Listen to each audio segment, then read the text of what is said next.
আসসালামু আলাইকুম। আমার আজকের রেসিপি গুঁড়া দুধের মালাই চমচম। এই গুঁড়া দুধের মালাই চমচমটা অল্প সময়ে বাসায় তৈরি করতে পারবেন। সময় খুব বেশি লাগবে না, মাত্র 1 ঘন্টার মধ্যে এই গুঁড়া দুধের মালাই চমচমটা তৈরি হয়ে যাবে। আশা করছি রেসিপিটি সবার ভালো লাগবে। এই মালাই চমচমটা খেতে অনেক ভালো লাগে আর ভিতর থেকেও খুব সুন্দর সফট হয়।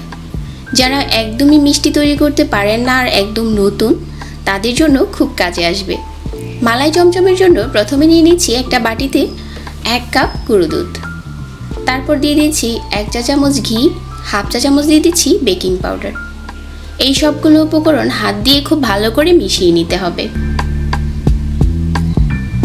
তারপর এখানে দিয়ে দিচ্ছি একটা ডিম খুব ভালো করে ভেঙে ফেনিয়ে নিয়েছি।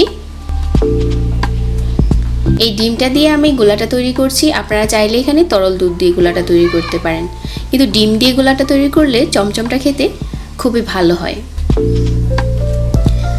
এখন আমি এটাকে সাইডে রেখে দিচ্ছি আর মালাই তৈরি করে নিচ্ছি। চুলায় একটা প্যান বসিয়ে দিয়ে দিচ্ছি এখানে 1/2 লিটার মিল্ক। খুব ভালো করে জাল করে নিচ্ছি। কিছুক্ষণ জাল করে নেওয়ার পর যখন অনেকটা কমে গেছে, তারপর এখানে আমি 1/3 কাপ দিয়ে দিচ্ছি কনডেন্স মিল্ক।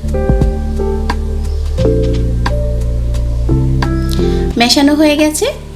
তারপর হচ্ছে এখানে আমার মালাইটা তৈরি হয়ে গেছে। মালাইটাকে নামিয়ে একটা সাইডে রেখে দিচ্ছি। আর এখন আমি মিষ্টিগুলো তৈরি করে নিচ্ছি। হাতে একটু ঘি লাগিয়ে নিচ্ছি।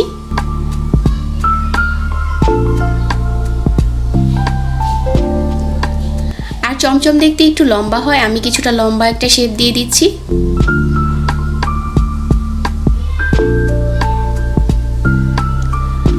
আর খুব ফ্রেশ করে বানাতে হবে, যাতে করে মিষ্টির গায়ে কোনো ফাটল না থাকে।